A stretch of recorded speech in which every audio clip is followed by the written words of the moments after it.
Hello everyone, आप सभी का हमारे यूट्यूब चैनल 9 क्वेश्चंस में स्वागत है।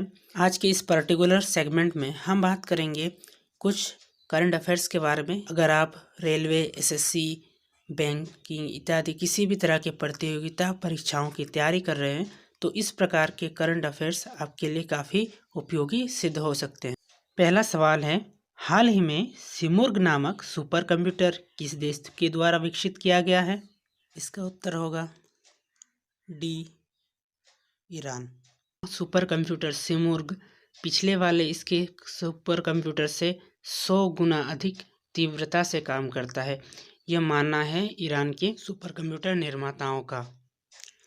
बात यहाँ सुपर कंप्यूटर्स की जा रही है तो हाल ही में टॉप 500 सुपर कंप्यूटर्स की एक सूची जारी की गई थी, जिसमें जापान का फुकागु नामक सुपर कंप्यूटर पहले स्थान पर था। वहीं अगर बात करें भारत की तो भारत का परम सिद्धि 63वें स्थान पर था और ब्रिटेन की माइक्रोसॉफ्ट कंपनी और मेट ऑफिस ने मिलकर एक ऐसा सुपर कंप्यूटर बनाया है जो मौसम का पूर्वानुमान लगा सकती है। अगला प्रश्न है, हाल ही में किस राज्य ने विधान परिषद गठित करने का फैसला किया है? इसका उत्तर होगा ए, पश्चिम बंगाल। क्योंकि पश्चिम बंगाल अभी हाल ही के दिनों में चर्चाओं का विषय बना हुआ है। अभी ममता बनर्जी इसकी सीएम है और इसी राज्य ने यह फैसला किया है कि वो अपने राज्य में भी विधान परिषद को गठित करेगा।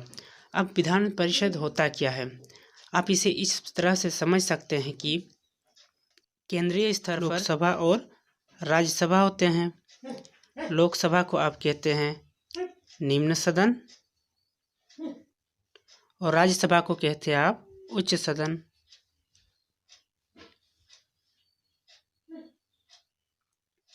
ठीक उसी तरह राज्य में विधानसभा, विधान परिषद होते हैं। अब जानते हैं कि इस विधान परिषद का गठन किस तरह से किया जा सकता है। तो विधानसभा के द्वारा विधान परिषद के निर्माण व गठन के लिए इसका जो प्रावधान है वो संविधान के अनुच्छेद 168, 169 और 171 के तहत दिया गया है, जिसके आधार पर विधान परिषद का गठन किया जा सकता है। विधान परिषद के गठन के लिए अनुच्छेद 171 की कुछ शर्तें होती हैं जिन्हें उनका पालन करना ज़रूरी है, जिसके अनुसार ये बताया गया है कि प्रस्तावित विधान परिषद में सदस्यों की जो संख्या होगी वो कम से कम 40 होनी चाहिए और अधिकतम विधानसभा में जितने सदस्य हैं उसके 1/3 होना चाहिए।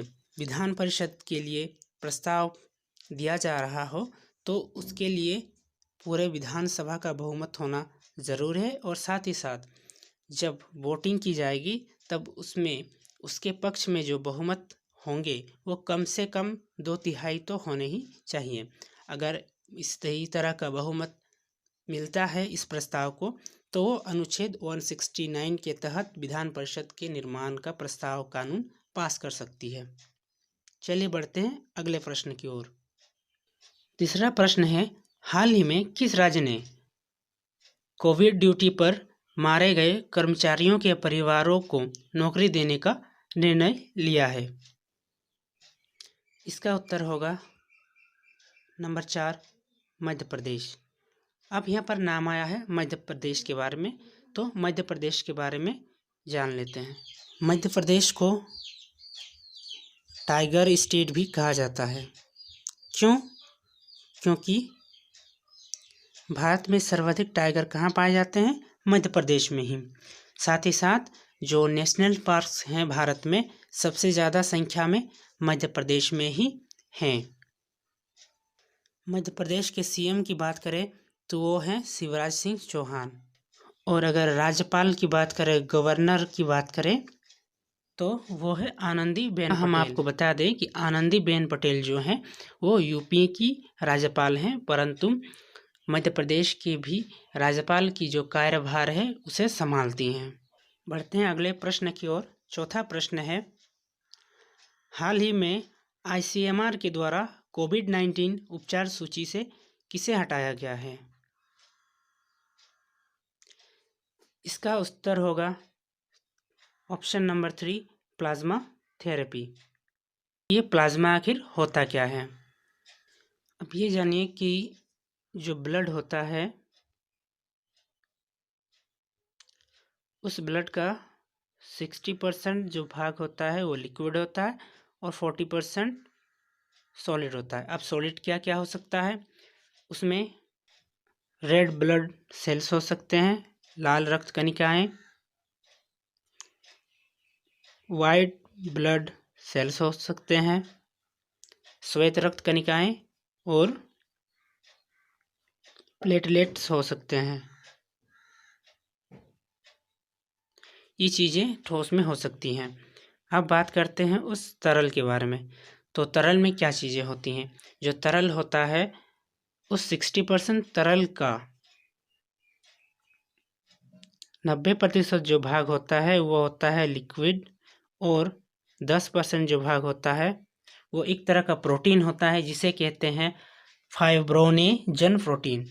के लिए क्या किया जाता है कि उस लिक्विड में से फाइब्रोनेजन प्रोटीन जो होता है उसे अलग किया जाता है। अलग करने के लिए एक प्रकार का पदार्थ उसमें मिलाया जाता है जिससे वो उस प्रोटीन को उस लिक्विड से अलग कर देता है। आप ये देखेंगे कि जब फाइब्रोनेजन प्रोटीन को ब्लड से निकाल दिया जाता है, होता ये है कि जो ब्लड होता है उसका कलर पीला हो जाता है। ये जानने का प्रयास करते हैं कि प्लाज्मा थेरेपी जो उस समय बोला जा रहा था कि काफ़ी मददगार है कोविड-19 के उपचार में, उसे क्यों हटाया गया? भारतीय आयुर्विज्ञान अनुसंधान परिषद यानी ICMR, Indian council of medical research और नेशनल कोविड टास्क फोर्स का ये कहना था कि जो प्लाज्मा थेरेपी होता है वो कोविड-19 के इलाज में अब कारगर सिद्ध नहीं हो रहा है, जिस कारण से इसे उस सूची से हटा दिया जाता है। चलिए बढ़ते हैं अगले प्रश्न की ओर। पांचवा प्रश्न जो है वो महत्वपूर्ण है। भारत के पहले कृषि निर्यात सुविधा केंद्र का अनावरण किस शहर में किया गया है? तो इसका उत्तर होगा ए, पुणे में। अब कृषि निर्यात सुविधा केंद्र के बारे में कुछ प्रमुख बातें जान लेते हैं। तो Maharashtra chamber of commerce, industry and agriculture यानी MCCIA और national bank for agriculture and rural development NABARD के सहयोग से पुणे में ये पहला कृषि निर्यात सुविधा केंद्र बनाया गया है।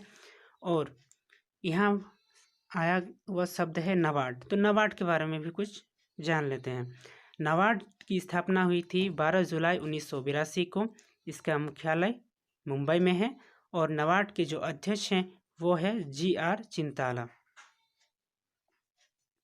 अगर आपको इस वीडियो की PDF चाहिए तो आप हमारे टेलीग्राम चैनल से जुड़ सकते हैं। ये PDF पासवर्ड से प्रोटेक्टेड होगा, इसलिए आप वीडियो को पूरा देखें। वीडियो में कहीं भी आपको पासवर्ड मिल जाएगा। आई होप कि ये वीडियो आपके लिए नॉलेजेबल रहा होगा। अगर आपको ये वीडियो पसंद आया हो तो इसे लाइक कीजिएगा, अपने फ्रेंड्स के साथ शेयर कीजिएगा। और आपके किसी तरह के सजेशंस हैं, क्वेरीज हो या फिर किसी भी तरह का सवाल पूछना चाहते हो तो कमेंट सेक्शन में आप हमें बता सकते हैं। Thank you.